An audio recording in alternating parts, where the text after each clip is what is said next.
The epic Casebook.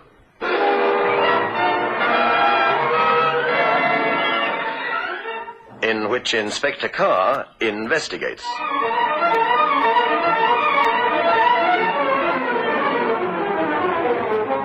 Crime and criminology feature a great deal in the course of party conversation. I really believe that one of the main reasons for my reluctance to accept invitations to cocktail parties and the like, and round about this time of the year they are difficult to refuse, unless one wants to create an impression of being a kind of Scrooge or insensitive to the impending festive season, is the fear that someone will buttonhole me in a corner and give me his or her opinion on how the ever-increasing crime wave should be combated. Or, as happened to me last week, someone will tell me why they sympathize with one class of criminal and abominate the other. I said someone, but in fact, at this gathering of employees of a large business firm, I was surrounded by at least a dozen mature and intelligent men and women, all of whom declared that no punishment was too harsh for the drug pusher, or the person who robs private dwellings and commits violence in the process. But, and this is the point I'm coming to, all expressed a sneaking admiration for those who rob banks. One gushing female said, "But people who rob banks aren't committing any crime. The public doesn't suffer." Another, who should have known better, since it was his invitation I accepted, said, and I quote, "After all, your modern bank robber is merely an up-to-date version of those romantic, colourful characters on horseback, the highwaymen, who held up coaches, robbed all the men, and gallantly kissed the hands of the female passengers." Fiddlesticks. I was able to give them figures as to the number of innocent, hard-working employees who've been killed or injured for life, both here in South Africa as well as Britain, by these so-called modern highwaymen. A psychologist friend of mine says that the sneaking regard for the bank robber is because so many customers may have been refused an overdraft, or that the public sees the bank as a kind of unnecessary appendage to modern life. Well, a man lost his life when he tried to resist the gangsters. Let me tell you about it. I've called my story The Final Interest. The hold-up took place at this time of the year, when banks were particularly busy receiving deposits from shops and departmental stores as a result of the heavy Christmas buying. I was just beginning to think in terms of lunch when the news was telephoned. Car? Operations here, sir. Yes, Ops. Emergency flash from the National and Provincial Bank, Dover Street. The robbery squad's gone into action, sir, but it's also your province now. One of the employees has been shot dead. Oh, dear. Swan would choose a time like this. All right, order a car, please.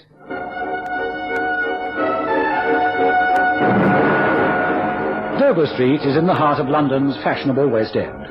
A quiet, discreet thoroughfare housing luxury apartments, small but highly exclusive hairdressing and fashion establishments, a few offices, and the National and Provincial Bank. By the time I got to the scene, the place was surrounded by excited sightseers and police cars. All right there, make way. Anybody'd think we're making a film and that at any moment Humphrey Bogart's likely to appear. Stand back there. The ambulance will be in a moment, sir. Is he a cashier? What devil? No, sir, the manager. Oh. Move over there. Constable, clear this spot. Clear. We carried the body through into his office, sir. This is Mr. Hilston, the assistant manager. In the middle of the day, I don't know what this country's coming to. Nothing's safe anymore. Neither property nor human life. Terrifying experience for you, Mr. Hilston. My name's Carr, Chief Inspector Carr. I take it that none of your employees have left the building since the robbery? They're all here, including poor Bob Rowley. Someone's got to tell his wife. Poor boy. It's a brave, stupid, wonderful thing to do. Has anyone looked at Mr. Rowley? Sure he's dead. One of the bank customers is with the body now, sir. He's a Dr. Morris. He said he'd wait until the ambulance arrived. Shot right through the heart, apparently. I see. Well, what happened? Don't leave anything out. Well, Miss Mitchell can tell you best. Miss Mitchell, come forward, please. Yes, Mr. Hilton. It was Miss Mitchell who was receiving the money when it all happened. It's a terrifying experience for you, Miss Mitchell. Now, would you please tell me exactly what happened, leaving nothing out? But it was all over in a minute. I'm sorry, Miss Mitchell. I assume you were handling a large sum of money if you say it was all over in a minute. Well, yes. The rush really hadn't started. Lunchtime is our busiest. What time was it exactly? Oh, about 12:15. Go on, please. Well, that gentleman over there, he's from Bon Marché in Oxford Street. Carry on. Well, he came in. Morning, Mr. Carson. Well, Miss Mitchell. I think I'll find all correct. Slips have been made out. £10,426 here. I believe our finance manager spoke to Mr. Helson about it. 1, 2, 3, 4, 5, 6, 7, 8, 9, 10 of 1,000, and another of 426. I'll sign for the bundles. You can't expect me to count them all this time of the year. Yeah, well, if it's wrong, you'll still let me know, won't you? I'll see you then. Don't move. What? This is a holdup. Shut up. Sit down on the floor, everyone. And don't move a muscle unless you want to put it through your belly. You too, I said sit down. On the floor with your hands on your head. That's right, on your head, I said. That's better. Okay, Joe, grab it. You'll not get away with this. If you want to spend Christmas with your family, Daddy-o, shut up. Now, what are you doing, miss? Your hands on your head, I said. Try and press that alarm bell, you die. Oh, Helston, you can't... Stay where you are. What? Don't move. No, you wouldn't dare use that gun. Hurry it up, Joe. Help! Police! Help! Help! Oh, what's he doing? Press the alarm bell quickly. Oh, really? Better not try to move. We'll get a doctor to you. This gentleman here's a doctor, sir. I see. Did anyone see the getaway car? Yes, sir, I did. As soon as I heard the shots, I sensed what was happening. I saw a car drive over the red light and go down Charles Street at a great speed. I took the number down, but I don't suppose it'll be much use. I'm afraid not. It ought to have been stolen. I take it you've alerted the number and description of the car? Yes, sir. Well, there were two of them, were there? A man the killer called Joe. Yes, there were. Neither of them masked. No, that's why we weren't suspicious. Oh, you can give me a description of them? There's not a member of the staff that couldn't. Although, as Miss Mitchell said, it only took a minute. I'll never forget the scene as long as I live. But try and describe the men for me, Miss Mitchell. Well, the man with the gun had a huge overcoat and a scarf. He wore glasses and a big moustache and beard. The other was clean-shaven. And a hat. The bearded man wore a hat. Yes. That accounts for them not wearing a mask or shoving nylon stockings over their faces. Oh, was he tall, short, heavily built, thin? Oh, he was heavily built. Quite a fat man. They usually are, miss, when they're disguised like that. Underneath the overcoat, lots and lots of padding. But what about this fellow they called Joe? Well, he came into the bank just as the man with the gun said, "Don't move." Obviously his signal. Probably waited just outside the door as a lookout. Is there anything else taken? Isn't that enough, Inspector? Over £10,000. Fair enough. Sergeant, please stay here until the ambulance arrives. You'd better get through to the robbery squad. You'll need more assistance. I want separate statements taken from every member of the staff, from the doctor, and somebody better notify the manager's family. Very good, sir. Can I have a word with you, Mr. Helston? By all means, come through to my office, will you? Thank you. Poor Bob Rowley. He had just 3 more years to go before his retirement. He's talking about buying a small guest house in Torquay. Do come in. Now, Mr. Helston, in moments of stress, people's vision of things becomes distorted. Now, I had a feeling that Miss Mitchell might have exaggerated because of the drama of the situation. All your staff have just gone through an experience that, well, they must have seen depicted in gangster films a dozen of times. The man he called Joe was clean-shaven, was he not? Yes, he was. It's an incredible attitude of arrogance. Now, I want you to describe him for me as minutely as you can. Well, it's difficult.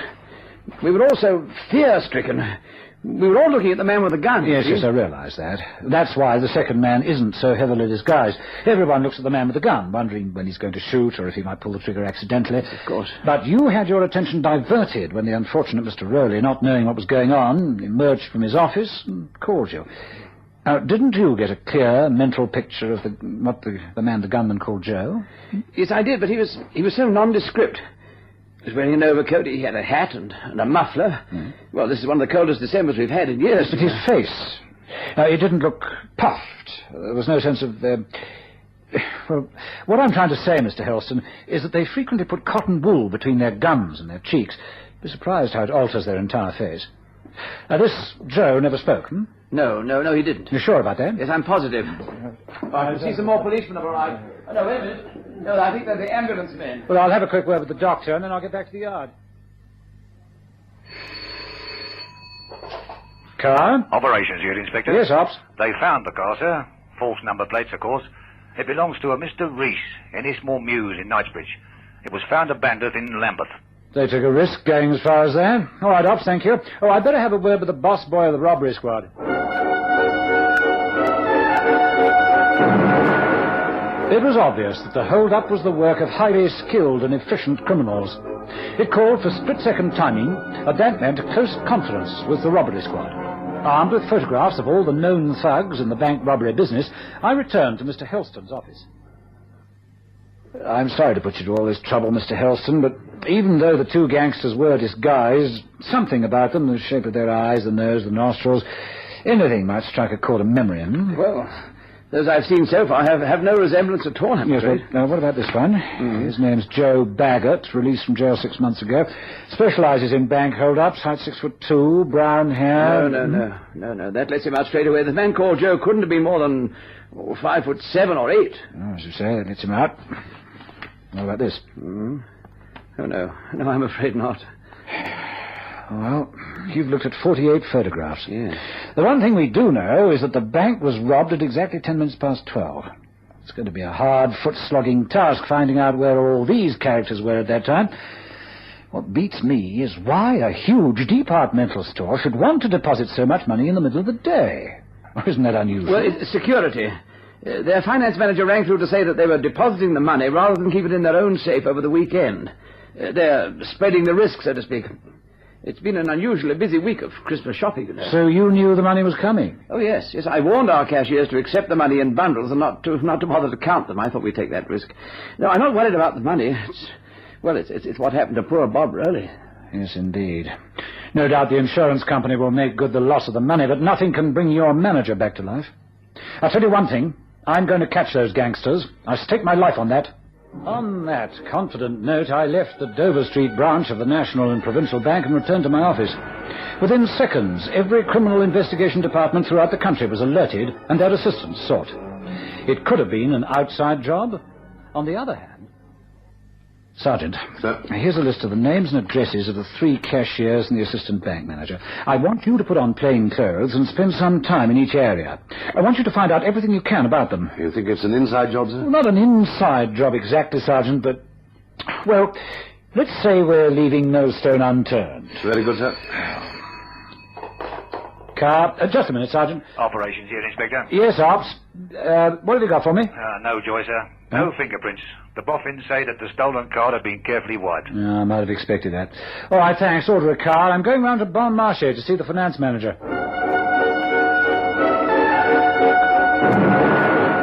The term manager was a misnomer, as I realized as soon as I stepped up to the appropriate office door, which had on it the legend, Harriet Selborne, Finance.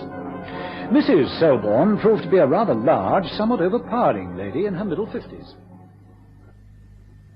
I knew this would happen. I knew it. For 3 years I've been agitating for a new security system. New security system, Mrs. Selborne? Yes.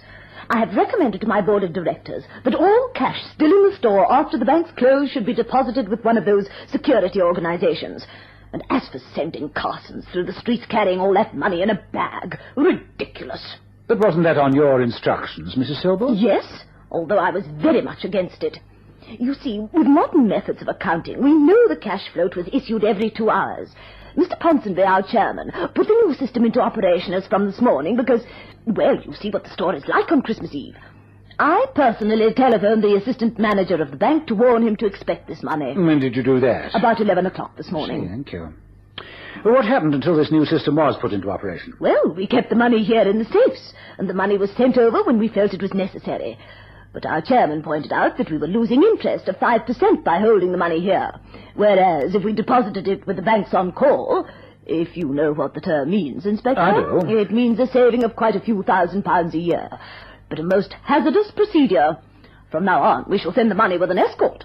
I've notified the insurance company, and they're insisting on it. Your messenger wasn't waylaid in the street. It was a bank hold-up. How reliable is your Mr. Carsons? Oh, if you think he was hand in glove with the bank robbers, you're very much mistaken. He's been with the Bon Marché for many years, and I am convinced of his complete honesty and loyalty to this company. Thank you. Well, I've taken possession of a copy of the paying-in slip. I see there was something like £10,000 in £5 notes. Did you keep a record of the numbers? Good heavens, no. This isn't a bank, Inspector Carr. These are monies that have been handed over to our salesmen. They collect it, send it on our overhead wires to the cash department, and as I say, when it reaches £10,000, the money's ready to be deposited at the bank. Thank you. I assume you're fully insured? Of course. It's a moot point as to who owned the money, we or the bank. Well, I think you'll find in law that you will have to claim if the money's not recovered. I see that the cashier didn't sign the paying-in slip. It happened while she was in the process of so doing. But frankly, Mrs. Selborne, that isn't my concern. I'm after the killers. I'm hoping that I might be able to trace them through the money. Cart? Operations here, Inspector. All the county CIDs have been through, sir. The possible suspects are all in the clear. It looks as though the job was done by one of the London gangs. I'm convinced of it. It was just a routine check, Ops. They must have kept a check on Bon Marché and on the bank. Any signs of unusual spending? Oh, not so far, sir. We've just got a report through on Hellstone, sir. He lives at Dorking. Married, got 3 children. He's been with the bank for 22 years. What about the 3 cashiers? Oh, nothing's come through yet. Well, there must be a link between a bank employee and the killers. I'm convinced of it. I want to know all about them. Right you are, sir. I've got Sergeant Blake working on it, too. Oh, by the way, what time was the car stolen? Just a minute, sir. I've got it here somewhere. Yes, 6 o'clock the previous night. They gave them plenty of time to change the number plate, sir. Yes, indeed. Okay, Ops, keep working at it. I think I'd better spend an hour or 2 at the bank. Mr. Helston, I'm convinced that someone connected with this bank is an accomplice of the killers. I resent that, sir. Every employee of this bank is thoroughly vetted and of unimpeachable character. Nevertheless, skilled professional thugs don't go hanging around banks unless they know what they're waiting for. There was no attempt to blow up your safes or rob your tills. As soon as that man walked into this bank and commenced to hand the money over to your cashier, the thugs revealed themselves. Now, you were telephoned at 11 o'clock. Until that moment, you had no warning that a large sum of money was going to be deposited at all. I had no idea, and I have no acquaintances who are likely to be murderers and thieves. You mustn't take this personally, Mr. Helston. I have to suspect everyone until I find the culprits. You obviously admired and respected your manager. Don't you want his killers to be punished? Yes, of course I do. Now, did you make any outside telephone calls between the hours of 10 o'clock and noon? Yes, I did. But I didn't telephone anyone to say that there's going to be a large amount of money deposited, if that's what you're implying. I'm not implying anything. I'm questioning. But you must admit that it's very strange that you received first information of the money at 11 o'clock, and 1 hour later your bank's held up. You informed the cashiers. Who? Well, I just went along and I said to the 3 cashiers, there was nobody in the bank at the time, until this new system, the day before Christmas, is very slack for us. Oh, by the way, Summers, Talbot, yes, Miss Mitchell, Bon Marché will be sending over quite a considerable amount of money. The finance manager telephoned it's to be placed on call. Just before Christmas, sir? Well, it's because it's just before the Christmas holidays, yes. They don't want their money to lie idle. No wonder that Bon Marché showed such a fine balance sheet last year. Certainly what's the pennies. They're sending over their chief messenger, Carson's. Should be here before lunch. I see. Was that the first indication anyone in the bank, other than yourself, had about this money? Yes. Supposing your cashiers wanted to make a telephone call, what would be the procedure? It's a strict bank rule that no employee makes an outside telephone call without first asking for permission from either the manager or myself. Now, I'm sure that neither Summers nor Talbot nor Rosalind Mitchell made any telephone calls between the hours of... Well, made any at all, as a matter of fact. Oh, just a minute, now you come to mention it. I had meant to reprimand her, but, well, you know, being Christmas... Her? Miss Mitchell. Yes, I'll get her in for you. Miss Mitchell, will you come through here, please? Right, Mr. Helston.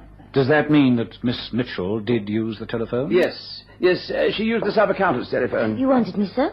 Yes, Miss Mitchell. At about 11:10 this morning, I saw you walk to the sub-accountant's desk and use the outside telephone while Mr. Farmer was out of the office. Yes, I did. Now, you know it's a strict rule that has to be enforced because of our customer security in confidential matters. I know what you're going to say, Mr. Helston, but Mr. Rowley gave me permission. The manager? When? When I got in this morning, sir. There was no one here except the manager and Tompkins, the commissionaire. Oh, good morning, Miss Mitchell. Morning, sir. Oh, the traffic is appalling this morning. This must be one of the coldest Christmas Eves I can remember. Oh, I don't mind the cold, sir, so long as there's a bit of sun. Well, I prefer the snow. Well, to work. I'm looking forward to visiting my daughter and the grandchildren. It must be sad for those homes where there are no little children, with their eager little faces as they unwrap their Christmas presents. Oh, that reminds me, sir. May I make an external call this morning? My mother's still at St. George's Hospital, and they said I could telephone and find out when she can be fetched. She's coming home for Christmas. Why, yes, certainly, Miss Mitchell. Was Tompkins nearby when you sought permission? No. No, he was taking all the letters out of the box. Look, I'm not lying. What's wrong? You're both looking at me. Well, why don't you ring the hospital and ask You them? could have rung the hospital and asked the... Just a minute, Mr. Helston. No, I'm sorry, Miss Mitchell.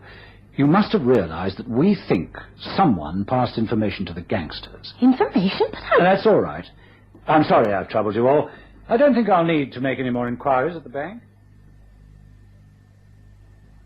Mr. Ponsonby, I'm the chief investigating officer inquiring into the murder and robbery at the National and Provincial Bank. Oh, it's a terrible business. I feel almost as though I were to blame. You see, You instigated the sending of the money to be placed on call. Well, yes, I raised the question at our directors' meeting 2 days ago. I thought it was foolish to keep all that money over Christmas. My directors agreed, and I passed on instructions yesterday to Mrs. Selborne. And Mrs. Selborne passed on the information to the gangsters. What on earth are you saying? May I use your telephone, sir? Oh, you surely don't mean that Mrs... Oh, I'm sorry. Yes, please do use the phone. That one's on a direct outside line there. Thank you.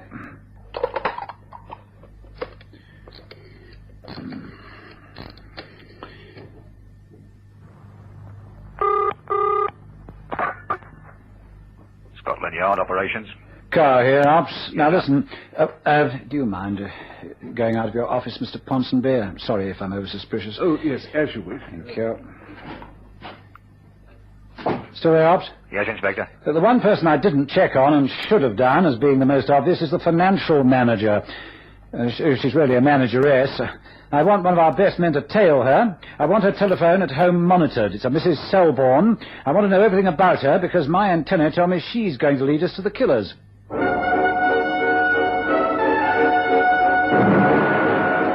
Working on the assumption, which was almost a certainty, that the gangsters had been tipped off about the money, this line of reasoning led me to the inescapable conclusion that Harriet Selborne was hand in glove with the criminals.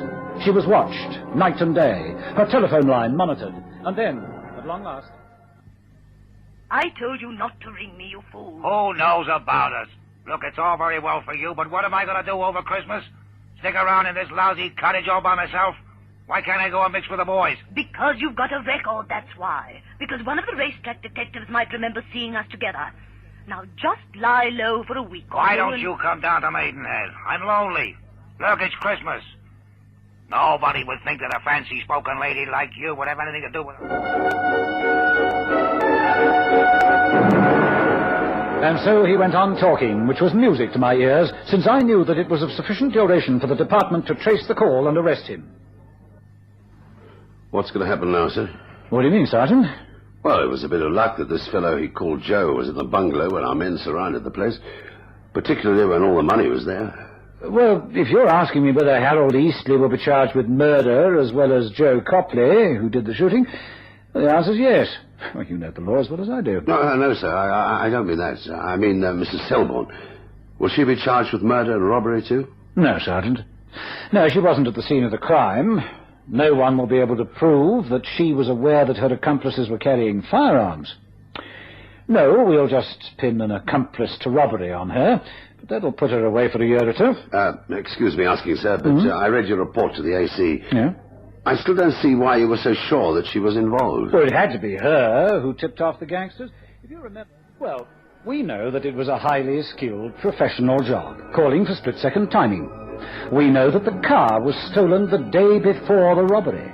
At that time, no one knew of the new system of depositing money other than the board of directors and the finance manageress. On the day she was told, the gangsters started planning by stealing the car to make their getaway. All of them spent a deservedly miserable Christmas in a prison cell awaiting trial.